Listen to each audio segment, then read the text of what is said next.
हैं और हमें स्ट्रेस आती है, जैसा कि आपने भी बताया जॉब्स के दौरान कभी-कभी स्ट्रेस आपको भी महसूस होती है। आप कौन-सा फ़ॉर्मूला अपनाते हो उससे निपटने के लिए? मैं बहुत फॉरगेटफुल आदमी हूँ। मैं चीज़ों को भूलने की कोशिश करता हूँ। बैगेज जितना कम आप ले लोगे, हुँ। स्ट्रेस आपको उतना कम होगा। जितना बैगेज आप कैरी करोगे अपने साथ, स्ट्रेस उतना बढ़ेगा। तो मेरा बहुत सिंपल फंडा है कि मैं अच्छी और बुरी दोनों ही भूल जाता हूँ। अगर अच्छा भी काम करता हूँ तो वो भी भूल जाता हूँ, और बुरा अगर मेरे साथ कुछ होता है या मिसहैप होता है तो वो भी भूल जाता हूँ। कोशिश करता हूँ, तो कुछ चीज़ें रह जाती है। बट मेरे हिसाब से बैगेज आप जितना कम रखोगे, स्ट्रेस उतना कम होगा। जितना आपको पास्ट का बैगेज आप रखोगे या फ्यूचर की एंग्जाइटी होगी तो आपको स्ट्रेस होगा। तो इन दोनों को छोड़ के आप प्रेजेंट मोमेंट में अगर जीते हैं तो मुझे लगता है इससे ज़्यादा स्ट्रेस रिड्यूस करने का और कोई तरीका नहीं हो सकता है। स्ट्रेस होता ही इसके कारण है, जब आप या तो पास्ट में रहते हो या फिर फ्यूचर का सोचते हो।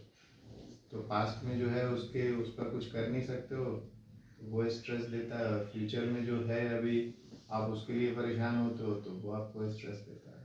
तो अगर आप इन दोनों पे थोड़ा कंसंट्रेट कर लोगे तो मुझे लगता है कि स्ट्रेस काफ़ी कम हो सकता बचपन में आप किससे ज़्यादा डरते थे, मम्मी से या पापा से? है। इनफैक्ट मैं डरता किसी से नहीं था। मतलब मैं पर मेरे में एक वो था, मैं सबकी इज्जत करता था, तो मैं बड़ा उस चीज़ से हमेशा सशंकित रहता था कि मैंने मेरे कारण किसी को तकलीफ ना हो। और लोग होता ही होगा या होता ही था। लेकिन मैं डरता नहीं था, लेकिन मैं खुद से ऐसा कोई प्रयास नहीं करता था जिससे किसी को तकलीफ हो, वर किसी को भी, इवन घर पे वर्तमान या में आप परिवार सबसे पे। ज़्यादा प्यार किसे करते हैं? किस किस चीज़ के लिए? अपने फैमिली में?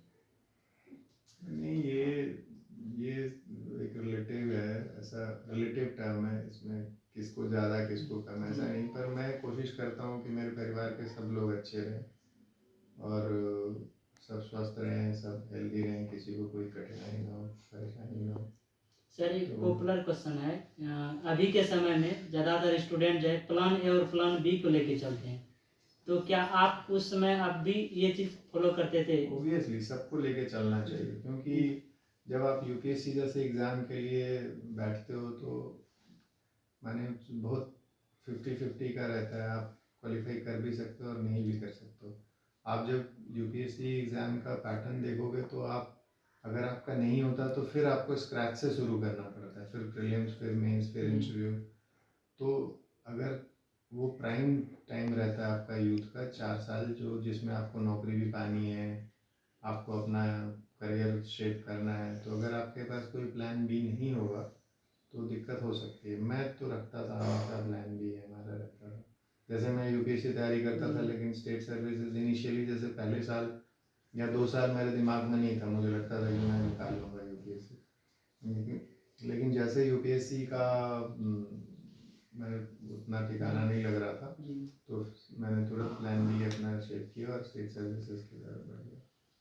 ठीक भी है, मुझे लगता है करना चाहिए। अगर बैकिंग बहुत स्ट्रांग नहीं है तो आपको हमेशा प्लान बी लेके चलना चाहिए।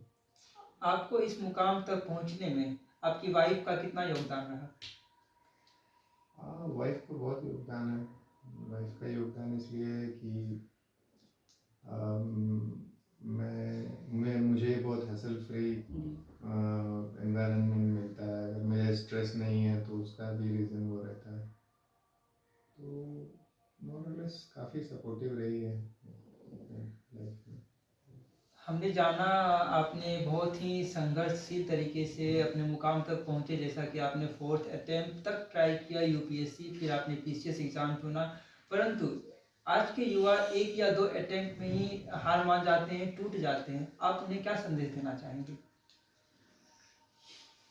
नहीं, टूटना तो नहीं चाहिए, बिकॉज ये एक ऐसा एग्ज़ाम है कि अगर आपसे जैसे 10 लाख बच्चे या 5 लाख बच्चे प्रीलिम्स देते हैं, उसमें कुछ सेलेक्ट होते हैं, कुछ रह जाते हैं, तो हमेशा कोशिश टूटने का तो नहीं मैं बोलूँगा कि वो ठीक ऑप्शन नहीं है। 2 साल नहीं हुआ तो हो सकता है तीसरा चांस में हो जाए या चौथा चांस में हो जाए।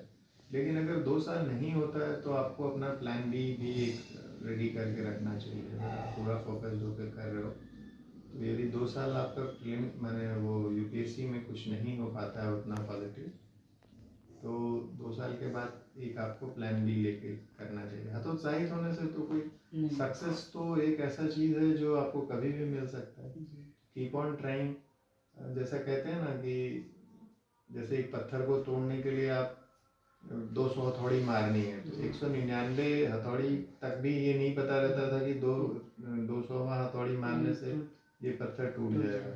बट यू कीप ऑन, मैंने आप हमेशा ट्राई करते रहते हो 199 के बाद लगता है अरे छोड़ दें, तो शायद पता नहीं 200वां हथौड़ी मारते तो हो जाता था, वो टूट जाता था पत्थर। तो इसीलिए यू नेवर नो, कभी आप एक लेवल तक अचीव कर ही लेते हो तैयारी के बाद, फिर क्रैक अगर नहीं भी हुआ तो आपका एक तैयारी हो जाती है और कभी कभी हो भी जाता है। लोग 5th अटेम्प्ट में करते हैं, बहुत अच्छा पोजीशन लेके पास करते हैं। अब तो चांस ज़्यादा हो गया, हम लोग के टाइम में 3 ही अटेम्प्ट होते थे उसमें यूपीएससी। धन्यवाद सर, आपने अपना बहुत कीमती वक्त हमें दिया, हम आभारी हैं आपके। धन्यवाद आपका। Thank you.